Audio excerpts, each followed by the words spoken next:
Bonjour chers amis et bienvenue en ce vendredi 31 mars à cette nouvelle réflexion sur la parole de Dieu. Si vous voulez bien, on pourrait disposer nos cœurs à accueillir cette parole, cette révélation, en demandant à la Vierge Marie de venir disposer nos cœurs afin que soit révélé en nous davantage l'amour de Dieu dans nos vies. Si vous voulez bien, on va se signer du signe de la croix. Au nom du Père, du Fils et du Saint-Esprit. Amen. Je vous salue Marie, comblée de grâce, le Seigneur est avec vous. Vous êtes bénie entre toutes les femmes, et Jésus, le fruit de vos entrailles, est béni. Sainte Marie, Mère de Dieu, priez pour nous pauvres pécheurs, maintenant et à l'heure de notre mort. Amen. Au nom du Père, du Fils et du Saint-Esprit. Le Seigneur soit avec vous. Évangile de Jésus-Christ selon Saint Jean. Gloire à toi, Seigneur. Honneur et gloire à toi, Seigneur. Jésus, source d'amour, toi le chemin de vie, le roi de la paix, Jésus.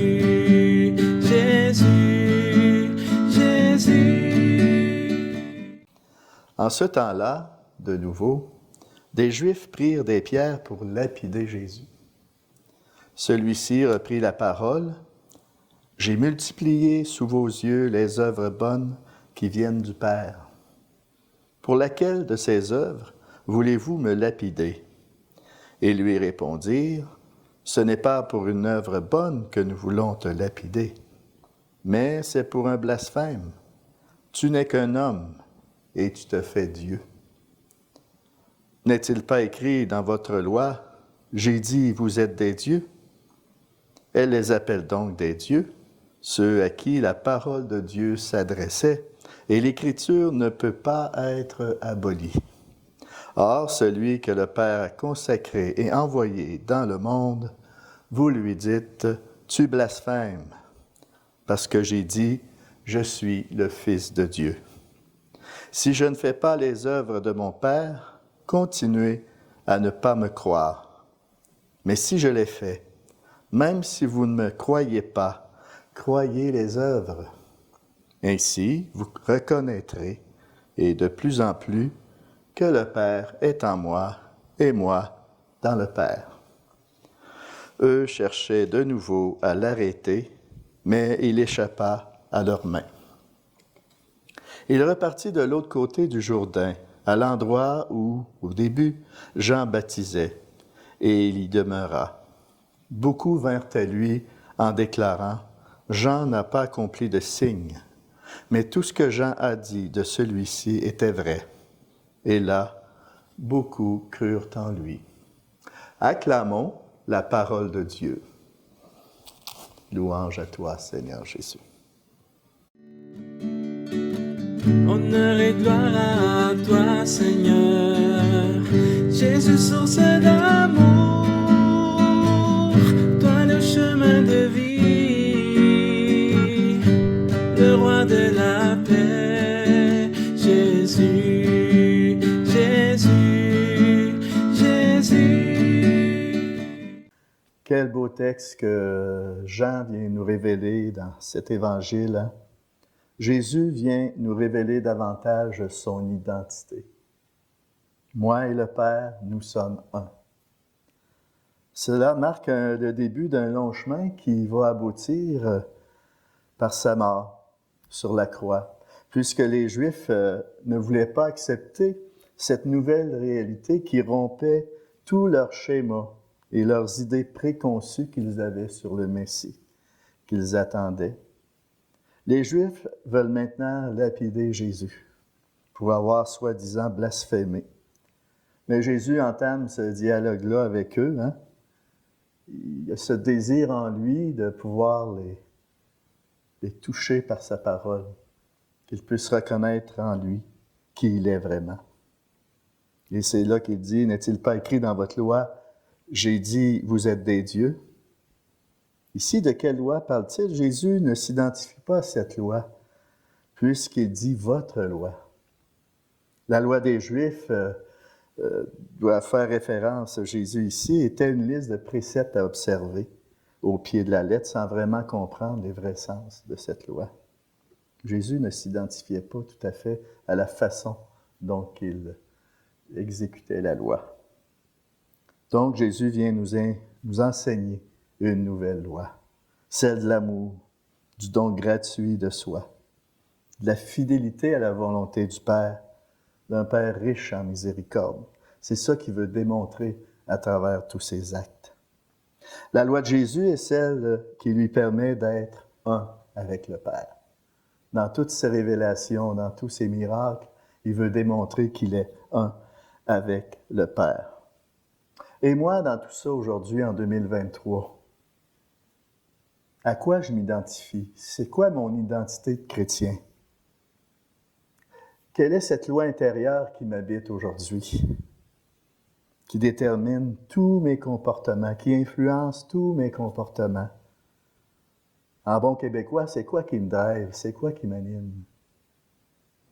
Est-ce que c'est toutes les idéologies qui sont en train, ces idéologies, c'est facile à dire, trompeuses, qu'on entend aujourd'hui, qui me conduit à vouloir lapider Jésus, à le sortir de ma vie, à le sortir même de mon histoire, ou celle du Christ qui me conduit aujourd'hui encore.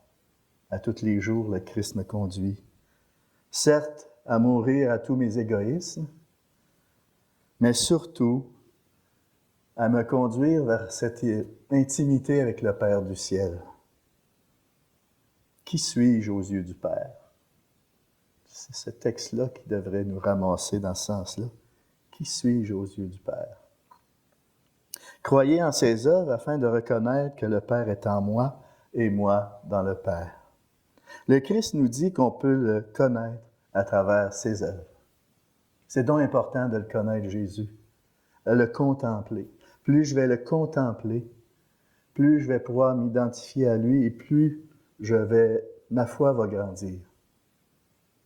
La foi grandit à travers la contemplation du Christ, à travers les Saintes Écritures. Et ça nous rappelle que nos propres actes parlent de qui nous sommes. Les actes que je pose à une journée montrent vraiment qui je suis. Comment je réagis à diverses situations dans ma vie. Bon, on se dit chrétien, mais agissons-nous en tant que tels comme le Christ l'a fait tout le long de sa vie. Lui qui disait « Je veux que le monde sache que j'aime le Père ».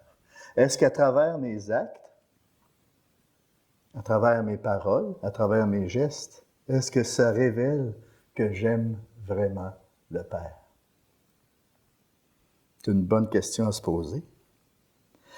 Comme Jésus nous appelle à reproduire sa vie en nous, c'est l'appel qu'il nous lance, nous sommes invités à ne faire qu'un avec lui dans l'amour. Car là où il y a l'amour de Dieu, le Christ est là. Jésus est là. C'est pourquoi, pour l'âme qui aime véritablement Jésus, il ne peut pas y avoir de séparation. Tout ce que je fais par amour, le Christ est au milieu de tout ça. Nous formons qu'un seul et même corps avec lui. Car l'amour de Dieu me recrée, me refaçonne davantage à son image et à sa ressemblance. Dans l'amour de Dieu, dans son amour pour moi, ça me ravive, ça m'alimente et ça me fait croître. Dans l'amour de Dieu, je retrouve mon centre. Je me sens régénéré. Et c'est pourquoi qu'on refait toujours cette réflexion sur la parole de Dieu, pour se laisser régénérer dans l'amour de Dieu par sa parole. Et surtout, à travers sa parole, on trouve le repos de nos âmes. Venez à moi, vous tous qui peinez et ployez sous le fardeau. Et moi, nous dit Jésus, je vous soulagerai. Donc, être chrétien implique un acte de foi. Une foi qui est avant tout un don de Dieu. mais aussi une décision personnelle que je dois renouveler sans cesse afin de vivre, que mes actes soient cohérents avec le don que j'ai reçu. Qui est Jésus pour moi? Qui suis-je pour lui? Qui suis-je aux yeux de Dieu? Le Christ nous invite à croire en lui en voyant ses œuvres. Et nous, de notre côté, nous pouvons lui dire vraiment qui nous sommes à travers nos œuvres. Vivre en tant que chrétien, ce n'est pas toujours facile. Jésus lui-même nous le montre, il nous le dit, et il nous le prouve par l'acceptation de sa passion. Et puis, tout ne se termine pas avec la mort, hein? Sinon que le Christ nous ouvre les portes de l'éternité par sa résurrection et donne un sens nouveau à toute notre vie, à toutes nos difficultés, à toutes nos souffrances, si nous le vivons en communion avec lui. Osons dire au monde par nos œuvres que nous sommes chrétiens et osons le dire avec nos actes en esprit et en vérité. Je veux que le monde sache que j'aime le Père. Ça doit nous habiter tout le long de notre journée. Pendant ces derniers jours qu'on vit présentement dans le carême, hein, on est déjà le 31 mars, avant la Passion, l'Église nous presse de nous attacher, nous aussi, par une foi aimante et sans partage à celui que le Père a sanctifié et envoyé dans le monde. Amen. Et sur ça, je vous souhaite une belle semaine sainte. Hein? Ça approche, c'est très bientôt. Dimanche prochain, on va vivre le dimanche des rameaux et que ce temps soit vraiment un temps de sainteté pour chacun et chacune d'entre nous, pour qu'on devienne davantage des signes de la présence du Christ en ce monde. Et sur ce, je vous bénis au nom du Père, du Fils et du Saint-Esprit. Amen. Allez et demeurez dans la paix du Christ.